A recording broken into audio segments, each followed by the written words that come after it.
पार्टीको प्रथम राष्ट्रिय भेलाको यो उद्घाटन हामी पहिले उद्घाटन भन्थ्यौं, हामीले अब प्रारम्भ भन्न थालेका छौं। यो प्रारम्भ सत्रको संयोजकत्व गरिरहनुभएका कमरेड, हाम्रो पार्टीको न्यानो निमन्त्रणालाई हार्दिकतापूर्वक स्वीकार गरेर आउनुभएका 3 वटा मित्र पार्टीका नेताहरू, बौद्धिकहरू, हाम्रो पार्टीको यो राष्ट्रिय भेलामा प्रतिनिधिका रूपमा आउनुभएका कमरेडहरू, कलाकार साथीहरू, लोक नृत्यका टोलीहरू, सहभागी सबै र सुरक्षाकर्मी साथीहरू, सबैलाई सबभन्दा पहिले म हार्दिक अभिवादन गर्न चाहन्छु। यो राष्ट्रिय भेला सँगसँगै नेपालमा वैज्ञानिक समाजवादी कम्युनिस्ट पार्टी निर्माणको प्रारम्भिक चरण पार भएको छ।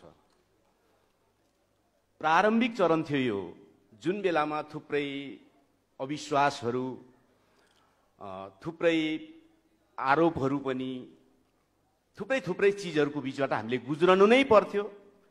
एकैचोटि यो ठाउँमा हामी आउन सक्दैनथ्यौं, किनकि यो पार्टी निर्माणको प्रक्रिया कुनै पार्टी फुटाएर भएको थिएन।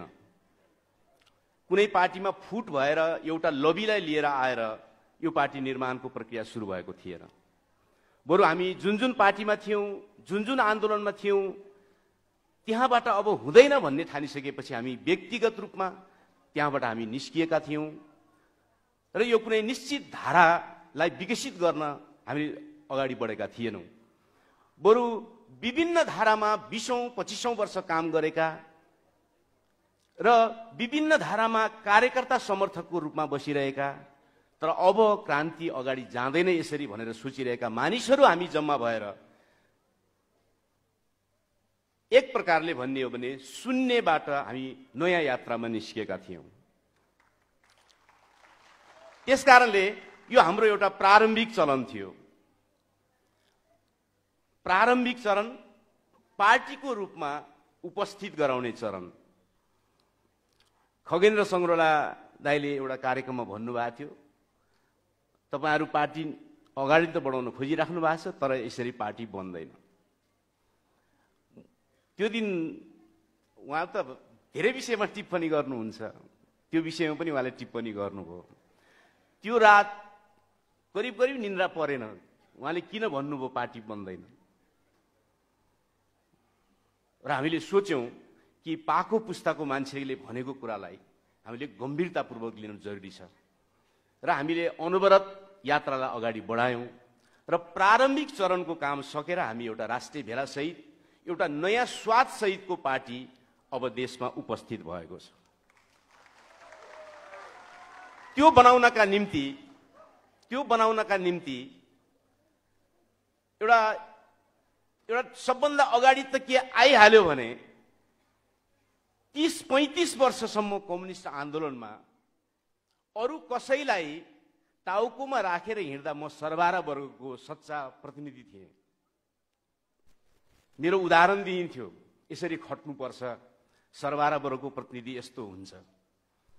किन जसले निजी सम्पत्तिहरू गुमायो, सिद्ध्यायो, कुनै चिन्ताले सिद्ध्याएको होइन, उमङ्ग जसरी सिद्ध्यायो क्रान्तिमा हिँड्दा, जसले केही कविताहरू लेख्यो, जसले इत्यादि हामी सबैले गरे जस्तै मैले पनि गरेको कुरा गरिन्थ्यो र सरबारा वर्गको एउटा राम्रो प्रतिनिधि मानिन्थ्यो। तर जब हामी आफ्नो खुट्टामा आफै उभिएर एउटा नयाँ प्रवृत्तिको निर्माण गर्न अगाडि बढ्यौं, त्यसपछि मलाई भनियो यो दलित हो।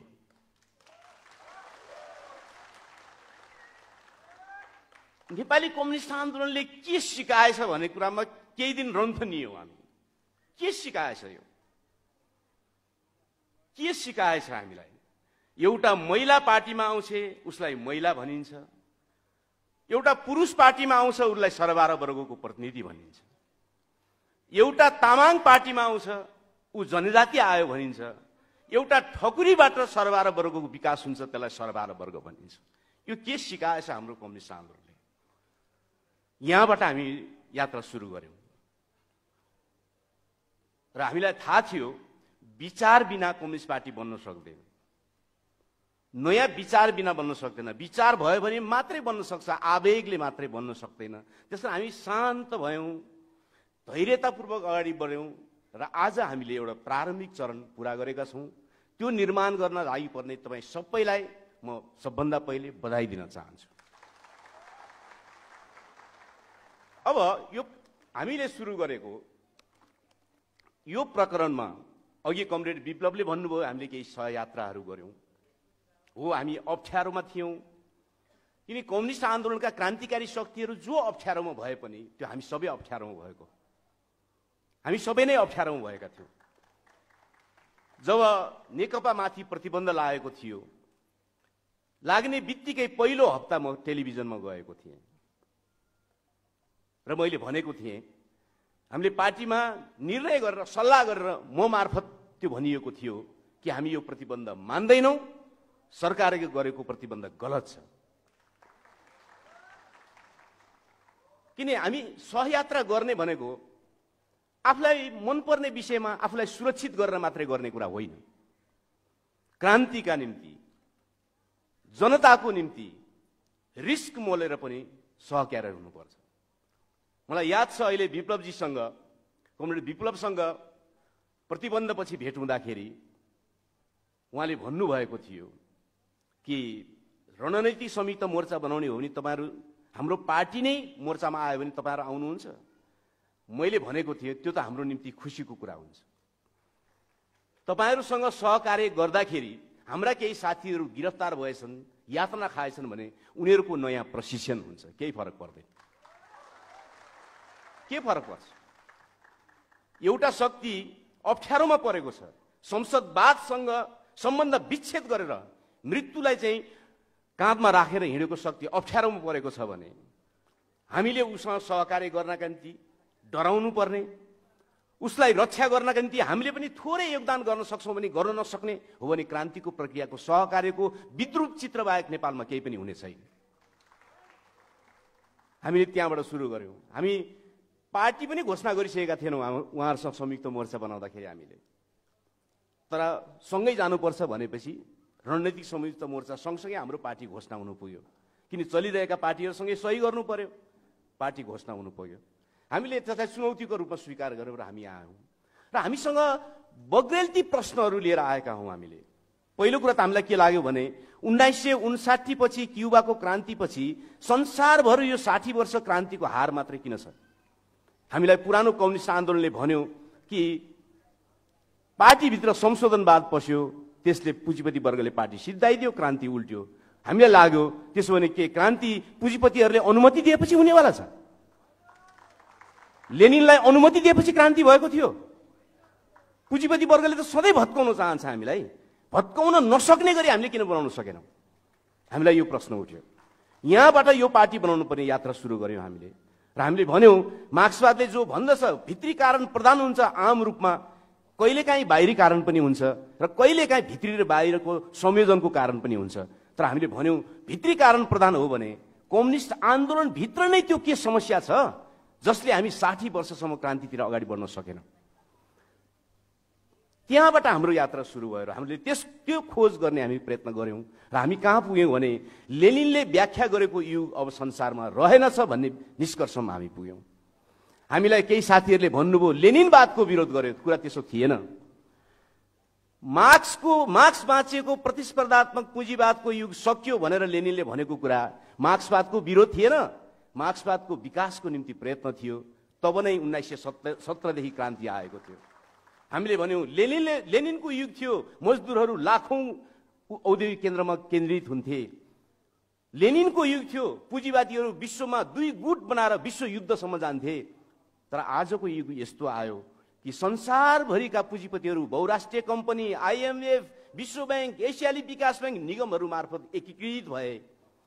यस्तो एकीकृत हुने युग, पुँजीपतिहरू एकीकृत हुने युग लेनिनले कहिले देखेकै थिएन।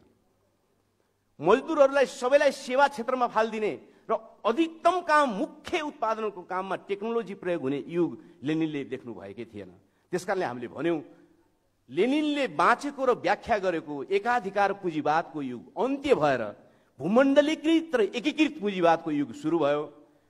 आजसम्म 60 वर्षका क्रान्तिहरूले लेनिनले व्याख्या गरेको युगभित्रको रणनीति अपनाए, जबकि पुँजीवाद अर्को युगमा गइसकेको थियो। त्यसकारणले क्रान्तिहरू असफल भए।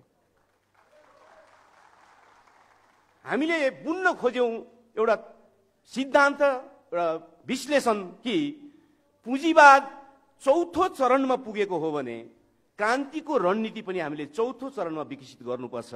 अब सर्वहारा र श्रमिक वर्गको क्रान्तिको चरित्र फेरिन्छ, हामीले त्यो कुरा भन्यौं। त्यहाँबाट सुरु भयो यो पार्टी निर्माणको यात्रा।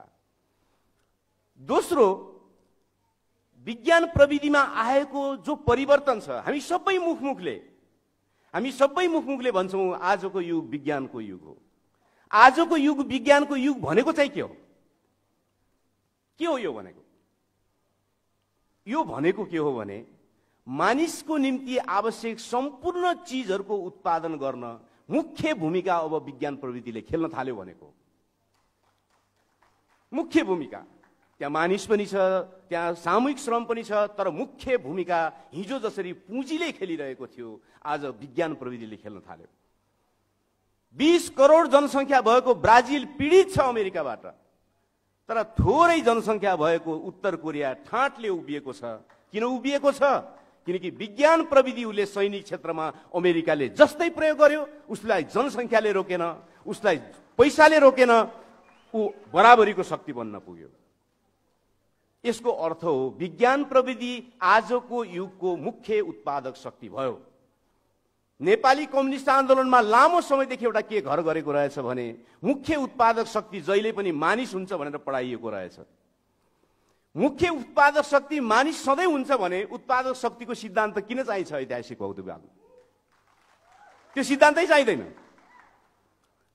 मार्क्सवादले भन्यो कि मुख्य उत्पादक शक्ति एक युगमा एउटा हुन्छ, त्यो फेरिएर अर्को युगमा जानका निम्ति अर्को उत्पादक शक्ति मुख्य भएर आउँछ। कार्ल मार्क्सकै भाषामा म्यान एन्ड मिन्स भनेर उहाँ भन्नुहुन्छ। मानिस र साधनहरू, साधनभित्र उपकरण अथवा औजारहरू पनि पर्छन्, कारखाना र इत्यादि कुरा पनि पर्छन्। मानिस आदिम साम्यवादी युगमा पनि मुख्य उत्पादक शक्ति थिएन, किनकि मुख्य उत्पादन गर्ने काम प्रकृतिले गर्थ्यो, मानिसले सहायक काम गर्थ्यो, खनी खोस्रेर खान्थ्यो। दास युग यसकारणले आयो कि प्रकृतिले उत्पादन गर्ने ठाउँ अब दासहरूले लिए। र प्राचीन एथेन्सको कुरा गर्ने हो भने 2 लाख दासहरूले 20,000 मालिकहरूलाई पाल्थे। दासहरूले नै मुख्य उत्पादन गर्ने युग जब सुरु भयो त्यसलाई दास युग भनियो। मुख्य उत्पादक शक्ति दासहरू भए। त्यसपछि प्रविधि र उपकरणमा विकसित हुँदै जाँदा 100 जना दासले जोत्ने खेत एउटा हलोले जोत्न थाल्यो, एक हल गोरुले जोत्न थाल्यो। त्यसपछि जति धेरै जमिन ओगट्यो त्यो भूपति हुन थाल्यो।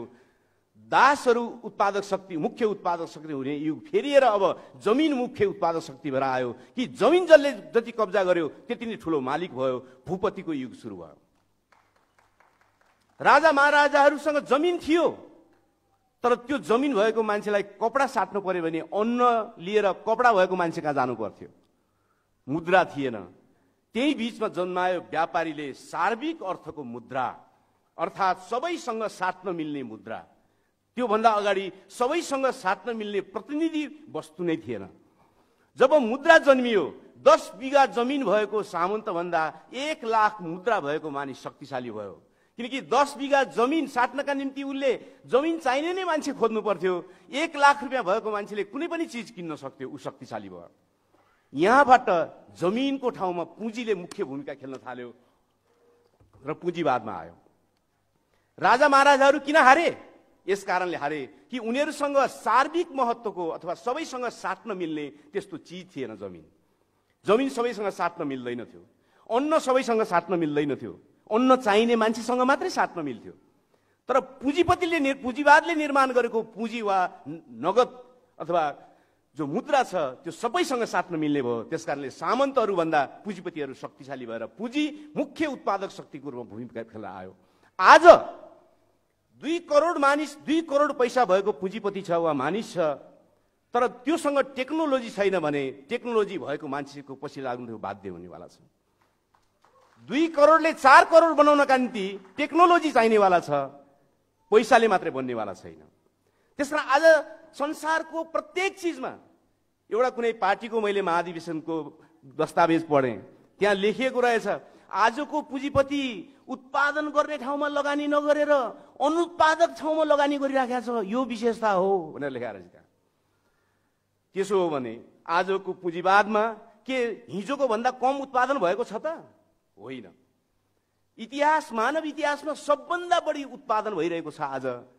किन भइरहेको छ भने त्यो उत्पादन गर्नका निम्ति पुँजीपति वर्गले विज्ञान प्रविधि प्रयोग गरेको छ। विज्ञान प्रविधि प्रयोग गर्दा उसलाई असाधारण खर्च कम भएको छ र आम्दानी व्यापक भएको छ। मजदुरलाई कम दिनुपर्ने, हडताल नगर्ने, हडताल गर्ने मजदुर नै नहुने, अब इन्धन खाएपछि चलिहाल्ने टेक्नोलोजीले उत्पादन गर्ने भइसकेपछि पैसा असाधारण बचेको छ। त्यो बचेको पैसालाई सबभन्दा बढी उत्पादन गरेर पनि बचेको पैसालाई उसले अनुत्पादक क्षेत्रमा शेयर मार्केटमा लगानी गर्न सफल भएको छ। कारण त यहाँ छ। त्यस कारणले हामीले भन्यौं कि आजको युगको मुख्य उत्पादक शक्ति विज्ञान प्रविधि हो। मानिस पनि हो तर ऊ सहायक छ। मानिस पनि हो, ऊ सहायक छ। सरल ढंगले बुझौं, इजरायलका मान्छेहरू पनि श्रम गरिरहेका छन्, हामी पनि श्रम गरिरहेका छौं। हामीसँग उनीहरूको भन्दा 1000 गुणा राम्रो माटो छ तर हामी खान पाइरहेका छैनौं। हामीसँग भन्दा उनीहरूसँग 1000 गुणा नराम्रो माटो छ तर उनीहरू बाहिर पनि निर्यात गरिरहेका छन्, किनकि कृषि क्षेत्रलाई उनीहरूले विज्ञान प्रविधि मय बनाइदिएका छन्। त्यसकारणले हामीले भन्यौं कि विज्ञान प्रविधि अब आजको युगको मुख्य उत्पादक शक्ति हो। त्यसकारणले यो मुख्य उत्पादक शक्तिलाई पुँजीपति वर्गको जो हातमा छ त्यसलाई अब क्रान्तिकारीहरूको हातमा ल्याउनुपर्छ, ल्याउने प्रक्रिया सुरु गर्नुपर्छ र त्यसमा आधारित भएर मात्रै हामी वैज्ञानिक समाजवादी क्रान्ति गर्न सक्छौं, वैज्ञानिक समाजवाद बनाउन सक्छौं। अरू तरिकाले अब बनाउन सक्दैनौं। यो कारणले हामीले सुरु गर्यौं यो अभियान। धेरै साथीहरूलाई, कतिपय साथीहरूलाई लाग्यो यिनीहरू त लड्ने कुरा नगर्ने खालका हुन् कि क्या हो भन्ने लाग्यो। हामीले सिधा सिधा कुरा गर्यौं र कतिपय बेलामा त अलिकति बढी पनि भन्नुपर्ने अवस्था आएर टेलिभिजनको पर्दामै भनियो कि सेना बेनाको कम्युनिस्ट पार्टी हुँदैन।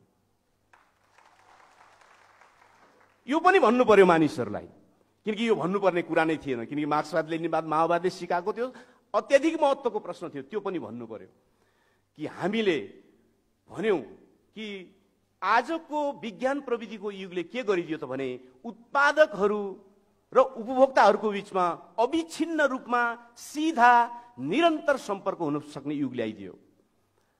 पुँजीपति वर्गले दुई प्रकारले नाफा बनाइरहेको थियो हिजोको युगमा। एउटा अतिरिक्त मूल्य मार्फत, हामी सबैलाई थाहा छ, 8 घण्टा काम, 2 घण्टा ठगी, 6 घण्टाको ज्याला दियो, खाइदियो। अर्को उसले गरिरहेको थियो उत्पादक र उपभोक्ताको बीचमा बसेर उसले सम्बन्ध विच्छेद गराउँथ्यो।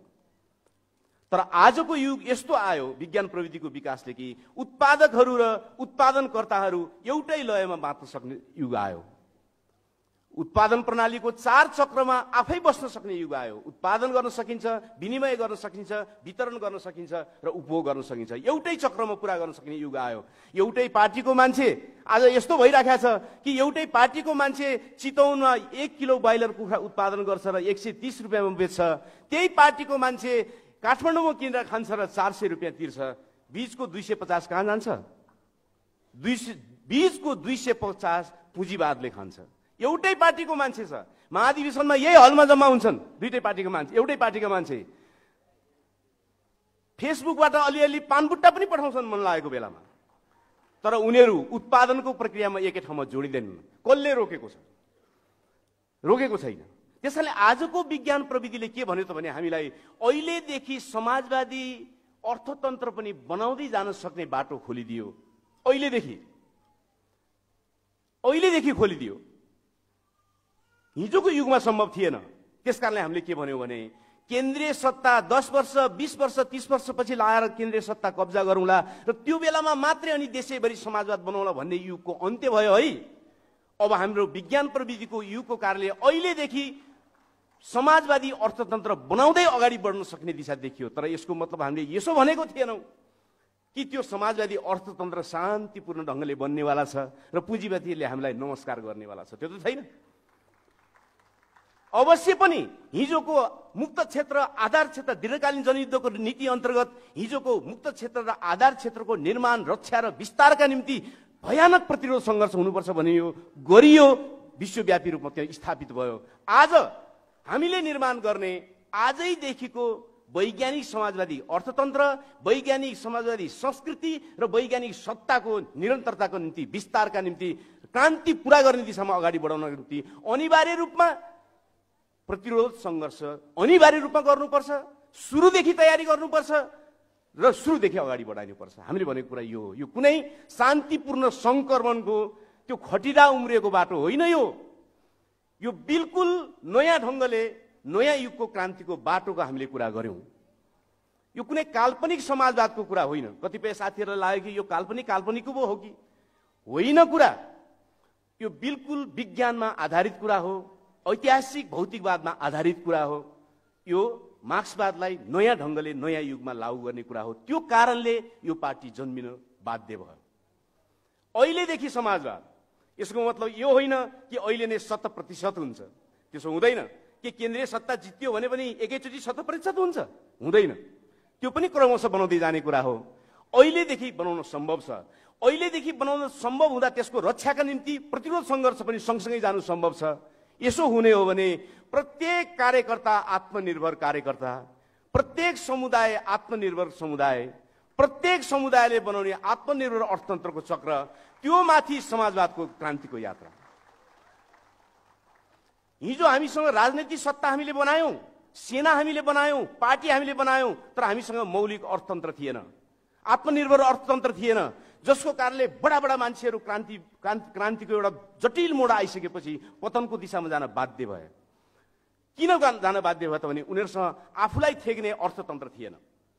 एउटा घरको मूली मान्छे मर्दछ, तर 13 दिन 14 दिन वा आफ्नो रीति अनुसारको क्रियाक्रम सकेपछि त्यो घरका परिवारहरू फेरि काममा लाग्दछन्। त्यो घर विघटन हुँदैन। किनकि बाबुआमाले वा हजुरआमाले खेतीपातीदेखि लिएर सबै कमाउने थलो चाहिँ व्यवस्थित गरिदिएको हुन्छ। हाम्रो कम्युनिस्ट आन्दोलन कस्तो भयो त भने पुँजी जति सबै पुँजीपतिसँग, हतियार र नारा जति सबै हामीसँग। बिल्कुल यस्तो भयो।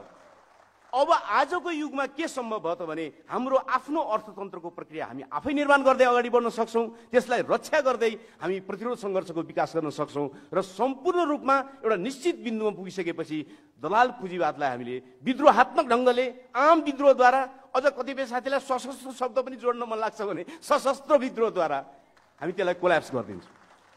हामीले त्यति मात्रै भनेनौँ। नेपालमा पटक पटक विद्रोहका छालहरू आउने गरेका छन्, तर हाम्रो आत्मगत तयारी नहुँदाखेरि विद्रोहका छालहरूलाई क्रान्तिमा परिणत गर्न हामीले सकेनौँ।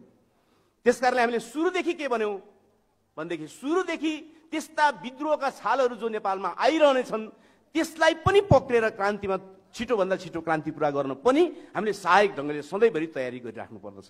यो पनि हामीले सँगसँगै भन्यौँ। यो कारणले पनि हामीले बिल्कुल नयाँ कुरा सोचेको हुनाले स्थापित भएर निरन्तर चलिरहेका क्रान्तिकारी धाराका पार्टीहरूसँगको छलफलमा पनि सुरुको चरणमा हाम्रो धेरै बुझाइ हुन सकेन। एकले अर्कालाई हामीले ठिक ढङ्गले भन्न सकेनौँ। किनकि आन्दोलनले स्वाभाविक रूपमा पार्टी बनाइसकेपछि, आन्दोलन बनाइसकेपछि केही पूर्वाग्रहहरू बनेका हुन्छन्, होइन, केही लतहरू बनेका हुन्छन्, केही संस्कारहरू बनेका हुन्छन्। त्यसले हामीलाई अन्तर्क्रियामा जान अलिकति छेक्यो। अब हामी चाहन्छौँ, अघि कमरेड सिपी गजुरेलजीले भन्नुभयो, कमरेड विप्लवले यहाँ कुरा राख्नुभयो, उहाँहरूले भन्नुभयो एउटा विशाल क्रान्तिको भङ्गालोतिर बनाउनुतिर जानुपर्छ। हामी बिल्कुल छाती खोलेर त्यसका निम्ति तयार छौँ। बिल्कुल तयार छौँ। हामी रणनैतिक संयुक्त मोर्चा बनाउँदाखेरि मलाई लाग्दछ हामी निकै सजिलोसँग सहमत भएका थियौँ। हामीले कुनै अप्ठ्यारो सृजना गरेका थिएनौँ। हामी अहिले पनि नेपाली कम्युनिस्ट आन्दोलनलाई एक बनाउनका निम्ति हामी सम्पूर्ण रूपमा योगदान गर्न तयार छौँ। हामी विनम्र छौँ। हामीलाई कुनै घमण्ड राख्नु छैन। किनकि घमण्ड राख्नलाई कुन पृष्ठभूमिका मान्छेहरू कम्युनिस्ट पार्टीमा आए भन्ने कुराले पनि अर्थ रहँदो रहेछ। घमण्डबाट पनि जीवन जिउन सक्नेहरू मान्छेहरूबाट बन्यो भने त्यो अलिकति घमण्डको प्रवृत्ति त्यहाँ बढी हुँदो रहेछ। हामी त्यो पृष्ठभूमिबाट पनि आएका छैनौँ। त्यसकारण विनम्र छौँ। हामी सम्पूर्ण योगदान गर्न तयार छौँ। तर मेरो दृढतापूर्वक भनाइ छ कि हामीले खोजेका केही कुराहरू सुन्न चाहिँ सबै तयार हुनुपर्छ, हुनै पर्छ। मैले एकचोटि भनेको थिएँ, देशभक्त जनतान्त्रिक मोर्चाको सम्मेलनमा यसरी नै खुला भिर्कुटी मण्डपमा भाषण गर्दा कि कमरेड किरण त्यहाँ हुनुहुन्थ्यो, उहाँलाई सुनाएर मैले भनेको थिएँ, यो पार्टी, यो कम्युनिस्ट पार्टीहरूलाई एकीकरणमा लाने हो भने तपाईँको संयोजकत्वमा एउटा छलफल कमिटी बनाऊ, म सदस्य भएर बस्न तयार छु, गरौँ छलफल। म अहिले पनि भन्छु, क्रान्तिकारी पार्टीहरूको बिचमा एकताको सम्भावना खोज्नका निम्ति प्रयत्न गरिन्छ भने हाम्रो तर्फबाट सबभन्दा उदार, सबभन्दा सृजनशील र सबभन्दा मेहनतका साथ हामी छलफलमा सामेल हुनेछौँ। तर हामीले भन्यौँ कि हामीलाई लागेका केही ऐतिहासिक विज्ञान सम्मत कुराहरू सुन्न फेरि सबैले तयार हुनुपर्छ। हामी त सुन्दै आएकै हौँ, 25औं वर्षदेखि सुन्दै आएका हौँ। एकचोटि नेकपाका प्रवक्ता प्रकाण्ड कमरेडले भन्नुहुन्थ्यो, तपाईँ हामी त कहिले नेता बन्न हिँडेकै थिएनौँ, अरूलाई काँधमा बोकेर हिँड्न हिँडेका थियौँ, तर दुर्घटनाले हामी पनि नेता हुनुपर्ने दिन आयो, उहाँले भन्नुहुन्थ्यो। वास्तवमा हामी सबैको सन्दर्भमा यस्तै हुन पुगेको, हामी सबैको सन्दर्भमा यस्तै हुन पुगेको। तर के गर्नुहुन्छ, बुढो चिलले पनि आफ्नो ठुँड मकिएपछि ठुँड भाँच्न थाल्छ भने हामी त मानिसौँ। हाम्रा अगुवाहरू बुढो चिल जस्तो भएर तिनको ठुँड कुहिन थाल्यो भने कि हामी शिकार नखेली बस्नु? हामीले पनि अगाडि बढ्नु थियो, हामी पनि अगाडि आयौँ। हामीलाई लाग्यो कस्तो भयो भने, मैले अघि भने 25 वर्षसम्म हिँडिराखेको छ मान्छे, पुरुषको नेतृत्वमा हुने जसमा त्यो महिला सर्वहाराको क्रान्तिकारी छ, त्यो महिला जब अध्यक्ष कुनै कमिटीमा बन्न खोज्छे त्यो महिला भइहाल्छ अचानक। यो के भएको हो नेपालमा? हामीले अध्ययन गर्न थाल्यौँ र हामी कहाँ पुग्यौँ भने नेपाली समाजको र दक्षिण एसियाको वर्ग निर्माण यहाँको जात व्यवस्थाले निर्णायक भूमिका खेलेर बनाएको रहेछ। जनजातिमाथिको दमनको प्रक्रिया पनि जात व्यवस्थाको विस्तार रहेछ, त्यो छुट्टै कुरा होइन रहेछ। तामाङ नेसनालिटी भनेर चाहिँ नेतृत्व गाली गरे होइन रहेछ जङ्गबहादुरले, तामाङ जात भनेर गरे रहेछ। यहाँको वर्ग निर्माणमा यहाँको मुख्य रूपमा केले भूमिका खेल्दो रहेछ भने जात व्यवस्थाले, अनि त्यो बनेको वर्गलाई फेरि टिकाउनका निम्ति केले भूमिका खेल्दो रहेछ भने जात व्यवस्थाले। हामीले यसो भन्दा कतिपय मान्छेहरूले भने कि यिनीहरू त जातका कुरा गर्दा रहेछन्। हामीले निश्चित रूपमा कहिले पनि मुख्य जात भनेनौँ, होइन, वर्ग मुख्य हो। मार्क्सवादी हुनु भनेको, लेनिनवादी हुनु भनेको, माओवादी हुनु भनेको सानो कुरा होइन। त्यो मार्क्सवादको वर्गीय सच्चाइलाई बुझ्ने भन्ने कुरा वर्ग मुख्य कुरा हो, वर्ग सङ्घर्ष मुख्य कुरा हो। तर त्यो वर्ग हरेक समाज अनुसार फरक फरक ढङ्गले बनेको हुँदो रहेछ। फरक फरक ढङ्गले बनेपछि त्यो वर्गको स्वरूप र संरचना र त्यसको संस्कृति पनि त्यो समाजको निश्चित आधारसँग जोडिएको हुँदो रहेछ। एउटा मान्छे क्रान्तिकारी भयो, युद्ध लड्यो, सबै कुरा गर्यो, सत्तामा पुग्यो, क्रान्ति छोडिदियो, 6 जना युवाहरू चाहिँ नि भेरीमा हामफालेर मारियो, कुटेर मारियो। त्यही मान्छे के भन्दो रहेछ भने कुटेर मारेको होइन, खोलामा हामफालेको भन्दो रहेछ। त्यस्तो किन भनेको होला त? गहिरिएर सुन्न थाल्यो, गाली गर्ने कुरा छैन, गाली गरेर यहाँ केही निस्किनेवाला छैन। राजनीतिमा केही गाली पनि प्रयोग हुन्छन्, त्यो अर्को विषय हो। तर गहिरिएर हेर्दाखेरि के देख्यो त भने जब माओवादी युद्ध अगाडि बढेको थियो त्यो जात व्यवस्था र आर्थिक वर्ग दुईटै धर्म रहेको थियो। जब माओवादी युद्ध ध्वस्त हुने प्रक्रियामा गएर एउटा ठुलो लटले गद्दारी गर्यो, त्यसपछि के भयो त भन्दाखेरि क्रान्तिका निम्ति, प्रेमका निम्ति मात्रै होइन, क्रान्तिका निम्ति अन्तर्जातीय बिहे गरेकाहरूले जोडी टुट्न थाल्यो। किन टुट्न थाल्यो? किन टुट्न थाल्यो भने वर्गका विरुद्ध लड्ने बेलासम्म त्यो ठिक थियो, तर जब शान्ति प्रक्रिया सुरु भयो जात व्यवस्थाको जस्ता जस्तै थियो। घरका आमा बाउ त जात व्यवस्थामै थिए, जात व्यवस्थामा आधारित समाज थियो, त्यहाँ उनीहरू प्रवेश गर्नै सकेनन्, जसको कारणले फेरि नयाँ वर्ग जन्मिहाल्यो, फेरि नयाँ वर्ग जन्मिहाल्यो। त्यसकारण हामी कहाँ पुग्यौँ त भने जात व्यवस्था नै नेपाली समाजको वर्ग निर्माणको मुख्य कुरा रहेछ। त्यो जात व्यवस्थाले नै त्यसलाई टिकाउँदो रहेछ। त्यस कारणले दक्षिण एसिया र नेपालको सन्दर्भमा वर्ग सङ्घर्षको कुरा गर्दाखेरि त्यो केवल आर्थिक वर्गको अन्त्यको कुरा गरेर मात्रै हुँदैन, जात व्यवस्था सहितको आर्थिक वर्गको अन्त्यको नारा र निशाना चाहिँ हुनुपर्छ। किनकि वर्ग जन्माउने मुख्य पक्ष चाहिँ जीवित राख्ने, अनि आर्थिक वर्ग मात्रै अन्त्य गर्दै के गर्ने? त्यो वर्ग जन्माउने जात व्यवस्थाले त फेरि वर्ग जन्माउने रहेछ त्यो त। त्यस कारणले नेपालको सन्दर्भमा यो हामीलाई नयाँ कुरा लाग्यो। यो ठाउँमा हामी पुग्यौँ, यसको मतलब वर्ग सङ्घर्ष नै मुख्य हो। तर त्यो वर्ग सङ्घर्षको नेपालको सन्दर्भमा त्यो जात व्यवस्थाले निर्माण गरे हुनाले जात व्यवस्था विरोधी पनि त्यो हुनुपर्छ। त्यो सन्दर्भमा हामीले अब भन्यौँ कि दलित दक्षिण एसियाको क्रान्तिमा ल्याउनु पर्ने समुदाय होइन, बरु क्रान्तिमा आएन भने र त्यो निर्णय गर्ने नेतृत्व पंक्तिमा दलित रहेन भने दक्षिण एसियामा क्रान्ति नै हुँदैन। असम्भव कुरा हो, किनकि जो समाजको पिँधमा छ ऊ नेतृत्व गर्ने ठाउँमा छैन भने क्रान्ति कसरी हुन्छ? मजदुर वर्गले क्रान्ति गर्छ भनियो, सत्य कुरा थियो, तर मजदुर वर्गभित्र दासत्व समेत भोगिरहेकोले चाहिँ क्रान्ति गर्दैन भन्थ्यौँ हामी। के कुरा थियो यो? हाम्रो यो मिलेको कुरा थिएन। हामीले नयाँ सबसेसन निकाल्नु पर्यो। हामीले महिलाहरूको बारेमा पनि हामीले नयाँ ढङ्गले सोच्न थाल्यौँ अब, किनकि मजदुरभित्र पनि महिला महामजदुर छ, दलितभित्र पनि महिला महादलित छ, जनसङ्ख्याको ठुलो हिस्सा महिला छ, श्रमिक वर्ग जसलाई हामी लडाकु भन्छौँ त्यो भित्र पनि ठुलो सङ्ख्या महिलाको छ। अनि महिलालाई हामी के ठान्छौँ? त्यो क्रान्तिकारी समुदाय होइन, त्यो सहायक समुदाय हो। यो मिलेको छैन।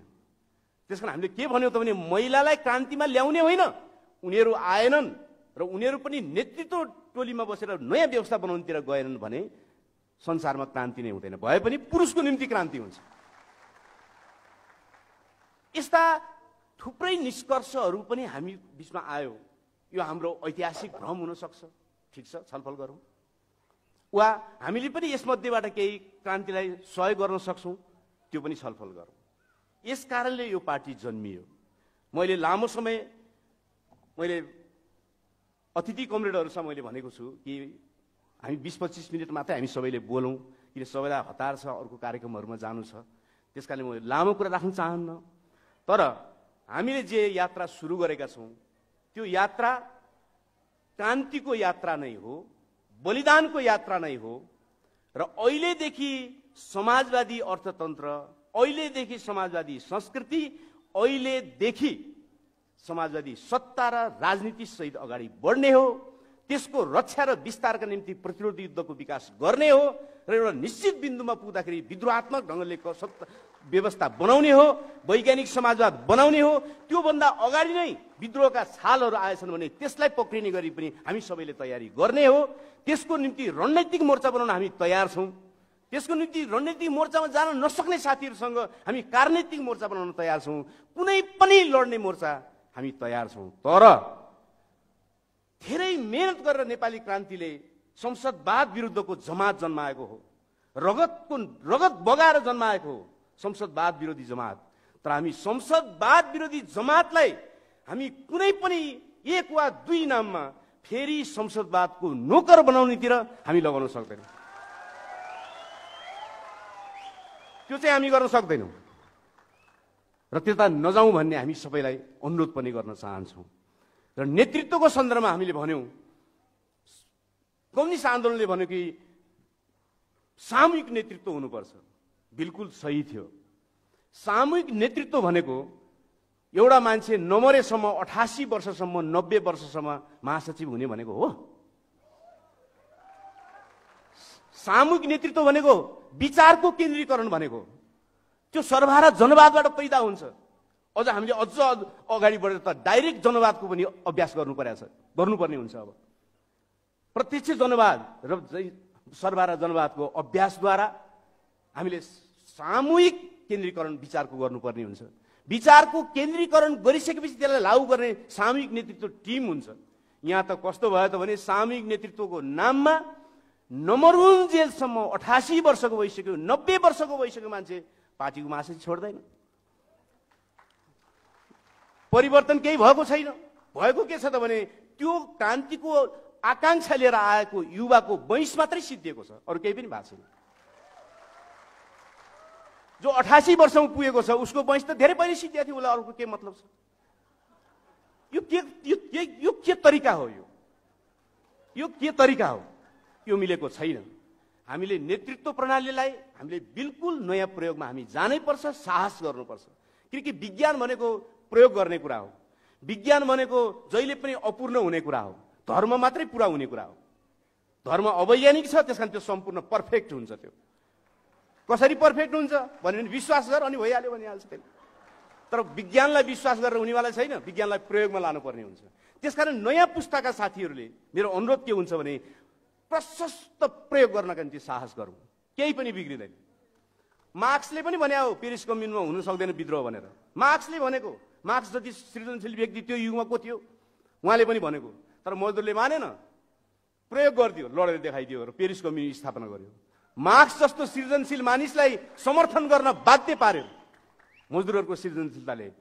यो पार्टीमा अघि उद्घोष कमरेडले भने जस्तै 70% भन्दा बढी 35 वर्षभन्दा मुनिका साथीहरू यहाँ आइपुग्नु भएको छ। म तपाईहरुलाई भन्छु, मेरो पुस्ताले 50 नआएको 60 नपुगेको पुस्ताले तपाईहरुलाई गर्न सक्ने भनेको मसँग भएको अनुभव ज्ञान सम्मानजनक ढंगले तपाईमा मैले पुर्याउन सक्छु। तर मैले 60 वर्षसम्म पुर्ने सपना म देख्न सक्दिनँ। म एउटा पुल बन्न सक्छु, मेरो पुस्ता एउटा पुल बन्न सक्छ। अब नयाँ क्रान्तिको जिम्मा तपाईहरुले लिनुपर्छ। पुस्तान्तरण गर्ने भनेको नीति बनाएर गर्ने हो, नीति बनाएर गर्ने। मैले संयोजक छु, संयोगले यो पार्टीको संयोगले हो। यो नेपालको सामाजिक व्यवस्थाले मलाई दिँदैन थियो, संयोग आइपर्यो। म संयोगले छु र मेरो जिम्मेवारी के छ भने संयोगले मात्रै कुनै मुख्य पदमा पुग्ने वर्ग र समुदायका मान्छेहरूले पनि सधैँभरि नेतृत्व गर्न ठाउँमा पुग्न सक्ने सपना देख्न सक्ने पार्टी कसरी बनाउने, कसरी बनाउने, त्यसको निम्ति हामीले संगठनात्मक प्रणाली सोचेका छौं र त्यसको निम्ति संकल्प गर्नुपर्छ कि एक कार्यकाल भन्दा अर्को कार्यकालमा म नै संयोजक हुनुपर्छ भन्ने छैन। अर्को साथी हुनुपर्छ। मेरो अनुभव त्यो अर्को साथीलाई मैले त्यही कमिटीमा बसेर बाँडिराख्नुपर्छ। अर्को कार्यकाल फेरि म फर्केर आउन सक्छु, म आवश्यक भयो भने, केही फरक पर्दैन। तर निरन्तर सारङ्गी रेटेको जस्तो रेटेको छ रेटेको छ रेटेको छ एउटै मान्छे यस्तो हुनु हुँदैन। समाज यसरी बनेको पनि होइन, कम्युनिस्ट पार्टी पनि यसरी बन्दैन। बनेन, बने त के बन्यो, 100 किलोका माला लाउने मान्छेहरू बने। दुःख पाएको छ, हैरान भएको छ, जेल बसेको छ, घरबार बिग्रेको छ, परिवारले पढ्न पाएको छैन। अनि नेतालाई स्वागत गर्न 3 किलोमिटर उभिएर ताली बजाउनु पर्यो। के गरेको यो? गरेको के? हामीले जिम्मेवारी अनुसार फरक फरक जिम्मेवारी हुन्छ, त्यो कुरा सही कुरा हो। त्यो जिम्मेवारीलाई सम्मान गर्नुपर्छ, अनुशासन बनाउनुपर्छ, दृढतापूर्वक लागू गर्नुपर्छ। तर एउटै पार्टीको बराबर लेबी तिर्ने, बराबर रगत बगाउने मान्छेहरू कोही श्रद्धेय भइराखेका छन्, कोही आदरणीय भइराखेका छन्, कोही कामरेड मात्रै भइराखेका छन्। यो मिलेको छैन, यो मिलेको छैन। यो नयाँ गर्न खोज्ने मान्छेहरूले गर्न सक्ने कुरा हो। एउटा नयाँ गर्न खोज्ने मान्छेले गर्न सक्ने कुरा हो, अर्को साँच्चै क्रान्तिप्रति प्रतिबद्ध मान्छेले गर्न सक्ने कुरा हो, र अर्को उमेरका पनि नयाँ मान्छेले गर्न सक्ने कुरा हो। त्यसकारणले यो आजको यो समारोहमा तपाईहरु जो समावेश हुनुभयो, अतिथि कमरेडहरूलाई पनि, तपाईहरु प्रतिनिधि र सहभागी कमरेडहरूलाई पनि मैले लामो कुरा नगरिकन धन्यवाद दिन चाहन्छु। हामी बन्द सेसनमा जाँदैछौँ। मित्र पार्टीहरूले दिएको सुझाव हाम्रो हृदयमा छ। हामी मेहनत गर्छौँ अहिले भन्दा बढी राम्रो गर्नलाई। हामी अहिले भन्दा बढी राम्रो गरेछौँ भने हाम्रो हुने छैन, त्यो सबै पार्टीहरूको हुनेछ, सबै पार्टीहरूको हुनेछ। किनकि कसैले आविष्कार केही गर्यो भने त भनिदिएको मात्र रहेछ। न्युटन हुँदैन थियो भने आइन्स्टाइन कहाँ हुन्थे, फायरबाख हुँदैन थियो भने मार्क्स कहाँ हुन्थे। जसरी समुदायको सम्पत्ति खोजेर निजी सम्पत्ति बनाइयो, त्यसरी आविष्कारहरू पनि केही मान्छेहरूको जिम्मा लगाइएको रहेछ। वास्तवमै त लामो श्रृङ्खला रहेछ। अङ्कगणितको 1 हुँदैन थियो भने बीजगणित कहाँबाट आउँथ्यो? त्यसकारणले हामीले केही नयाँ खोजेछौँ भने त्यो सबैको सम्पत्ति हुनेछ। न्युटनले भनेको जस्तै म अग्लो छु यसकारण कि म पुर्खाहरूको काँधमा टेकेर उभिएको छु। हामीले कहिले हाम्रा पुर्खाहरू र हाम्रा अग्रपङ्क्तिमा लाएर बलिदान गर्ने र खोज गर्ने साथीहरूलाई कदापि बिर्सन सक्दैनौँ। हामी सम्मानजनक ढङ्गले हेर्छौँ। विनम्र हाम्रो विशेषता हुनुपर्छ, लडाकुपन हाम्रो विशिष्टता हुनुपर्छ। यो दिशामा अगाडि बढौँ। यही भन्दै म अहिले बिदा हुन्छु। लाल सलाम।